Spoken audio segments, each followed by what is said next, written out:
дар нами ҷое ки ҳозир мо суҳбат кардастем, дар намиҷода се та гирг омад. Як гиргиш ай боло истод, як та ай пон истод. Гирги сеюм рост мада ҳуҷум кард. ҳар қадаре ки ҳами қад ба қад меён да дастам боз ягон чиз надорам. ин нақл аз забони нафаре аст ки дар яке аз деҳаҳои дурдасти ноҳияи Муъминобод, деҳаи Гулзор зиндагӣ мекунад ва 34 сол мешавад ки ҳар рӯз масофаи 7 километр роҳро пиёда тай намуда ба маркази ҷамоати деҳоти Чилдухтарон, деҳаи Шаҳрак меравад то ба мактаб бачагон дарс бигӯяд. ҳамин тавр мо аҳли эҷоди рӯзномаи Хатлон барои аз наздик ошно гардидан бо зисту зиндагии ин омӯзгори пуртаҷриба роҳ пеш гирифтем ҷониби ноҳияи Муъминобод. он рӯз ки мо ба ноҳияи Муъминобод роҳ пеш гирифтем, ҳаво офтобию гарм буд. мо шабро дар деҳаи Шаҳрак, маркази ҷамоати Чилдухтарон гузаронидем. субҳи барвақт вақте аз хоб бархостем, дидем ки барф меборид. ба қавли мардуми деҳот, барф ним мӯза борида буд. мо нақша доштем то субҳи барвақт Эмомалӣ Шариповро аз хонааш то ба мактаб ҳамроҳӣ намоем. табиати пурбарф, тумани ғафс, хавфу хатари роҳ ва дарандагони ҷангал каме моро ба ваҳм овард ва ин тарс моро аз роҳ боздоштанӣ шуд. аммо аз наздик дидану ошно шудан ба ин роҳи пурхатар ва зиндагии якрӯзаи ин омӯзгори кӯҳистонӣ моро қувват бахшиду мушкилиҳо садди роҳи мо шуда натавонист. пас аз тай намудани 7 километр роҳ, кӯҳ, барф, азоб, машаққат, мо расидем ба хонаи қаҳрамони имрӯзамон, устод Эмомалӣ Шарипов.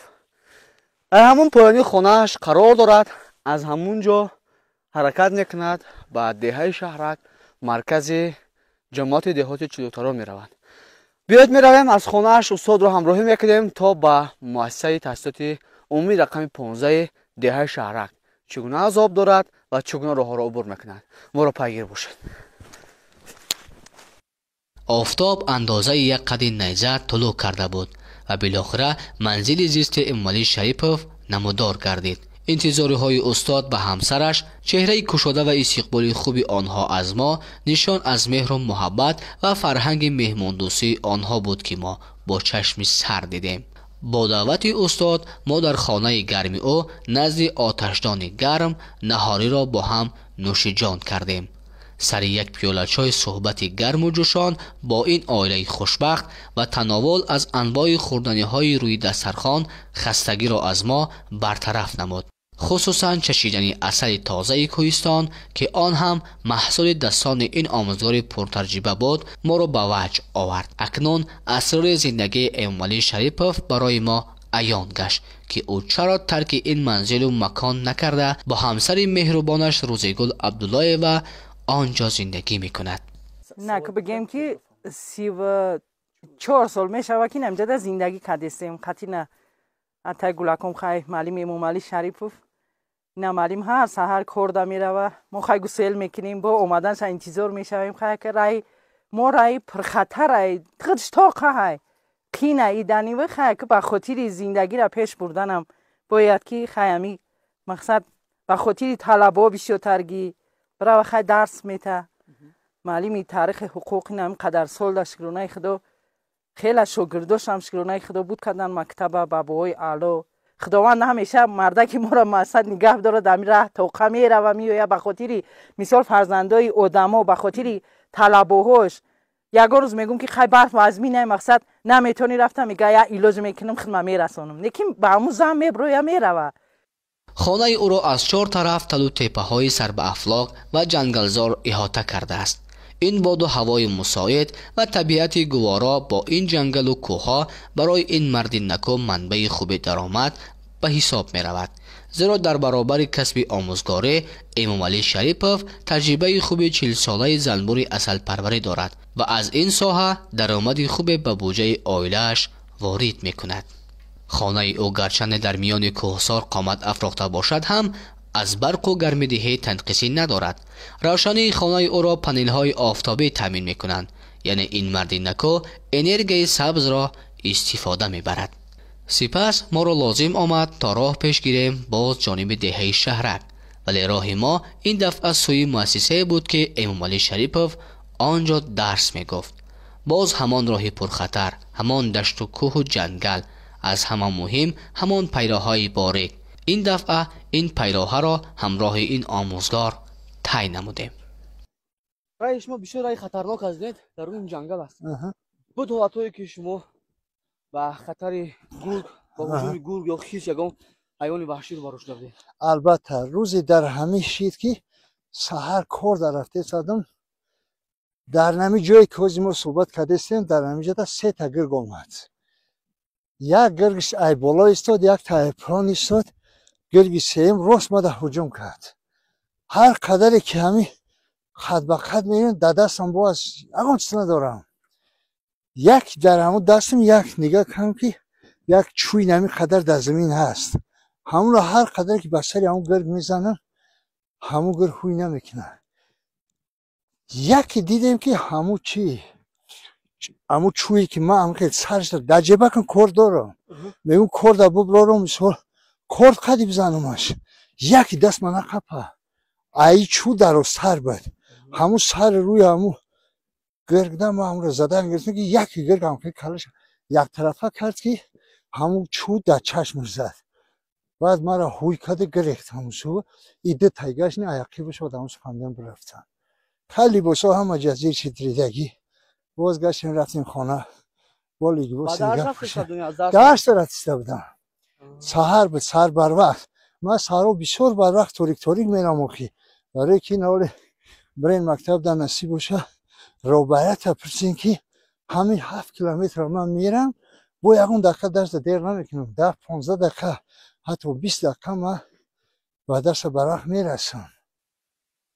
شاید به نظر کس عجایب و باور نکردنی باشد که چگونه او 34 سال باز 7 کیلومتر راه را پیاده طی نموده به مکتب می آید و باز به خانه بر می گردد. اما این حقیقت است، حقیقتی که ما با چشم سر دیدیم و تصمیم گرفتیم تا یک روز حیات این مرد نکو را توسط چشمک دوربین روزنامه خطلان به شما معرفی سازیم.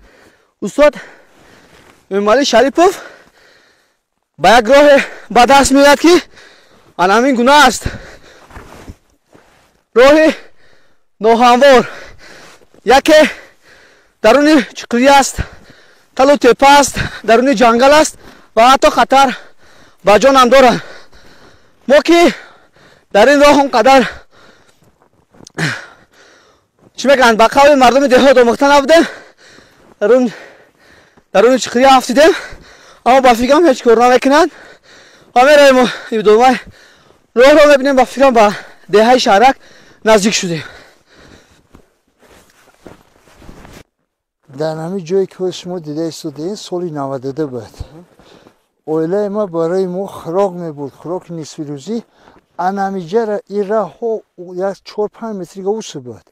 همیجه را میگه گذاشتم که یقیبم یک گرد چنگی وزمین غلطید. گشتم نگاه کردم میگه که همیجه را بزا میچریدن. همین جایی که ما شما ایستادین همیجه میگه بزا چریدن. اوست گذاشتم نگاه کردم که خیلی وقتی وای سرکردگی نبود است. میگه گشتم با هم نگاه کردم که بزا همش قریب 50 متر در همین جر دنگل شما همه اون مردگی بودم میگه. اینک آن هم از زحمت، ترس، وهم و مشکلی های راه پسی سر شد و بالاخره ما رسیدیم به دهه‌ای که امامعلی شریپوف در آنجا به شاگردان درس میگوید. این دهه‌ای در پایان بوده دهه‌ای شهرک می باشد.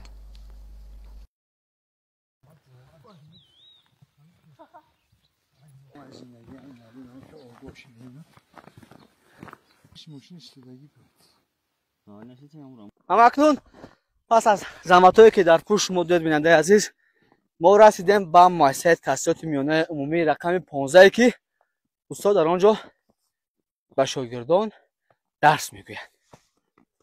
برابر وارد شدن به مؤسسه تمام هیئت آموزگاران از امامعلی شریپوف حالپرسی نمودند، زیرا آنها نیز میدانند که او از راه دور برای درس گفتن می آید و این راه پرخطر است. امامعلی شریف طی 34 سال است که در مؤسسه تعلیم ما همچون آموزگار فنی تاریخ و حقوق شده کار میکند. بسیار یک شخص حلیم و مهربان بوده. در نوبت خود شاگردان او را بسیار ҳурмату эҳтиром мекунанд, дӯст медоранд. гарчанде Имом Алӣ аз муассисаи таълимӣ дар масофаи 7 километр дуртар дар деҳаи Гулзор зиндагӣ мекунад, ҳар саҳар сари вақт омада бисёр масъулияти баланд дорад, омада ба дарс сари вақт мерасад ва дарсашро сари вақт мегузарад. талошҳои 34-солаи Эмомалӣ Шарипов борҳо самар оварда номи муассиса ва ноҳияро боло бардоштааст.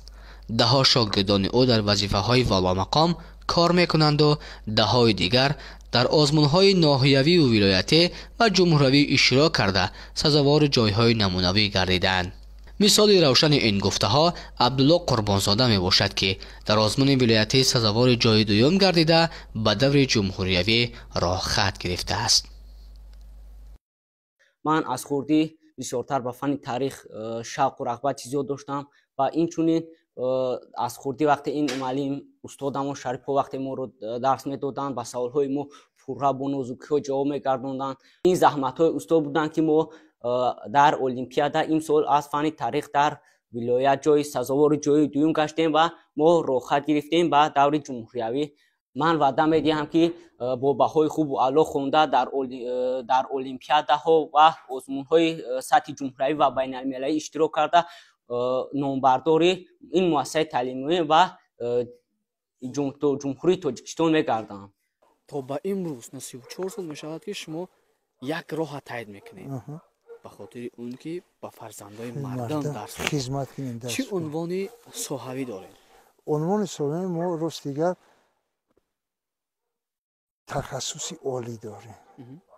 дигар ягон унвони дигар не. иншоалло ба ан дар оянда қавл метаҳем, ки шояд ки ҳукумати ҷумҳурии Тоҷикистон, вазорати маорифи ҷумҳурии Тоҷикистон ана ҳамин меҳнатҳои роҳи дури моро, ана ҳамин хизматҳои моро дар назди ҳукумати давлат ба назар бигирад, шояд ки моро боз ба унвонҳои баландтар қадр кунад. ин муассисаи таълимӣ рақами 15 ноҳияи Муъминобод аст, ки воқеъ дар ҷамоати деҳоти Чилӯтарон деҳаи Шаҳрак қарор дорад. дар ин муассисаи таълимӣ устод Эмомалӣ Шарипов, қаҳрамони гузориши мо, ба шогирдон дарс мегӯяд. 34 сол мешавад, ки 7 километр роҳро бо ҳама хатарҳояш тай мекунад ва ба ин муассиса омада ба шогирдон аз фанни таърих ва ҳуқуқ дарс мегӯяд. то ин дам вобаста ба як рӯзи устод, ман будам бо шумо Набиҷони Садабдор ва наворбардор Аҳадуллои Мирзоалӣ қисса кардем ва ин лаҳза гузориш мо хотима меёбад. хайр, то гузоришҳои навбатӣ бо рӯзномаи Хатлон бимонед, пайгир бошед ва қиссаҳои ҷолибро бибинед ва бишунавед.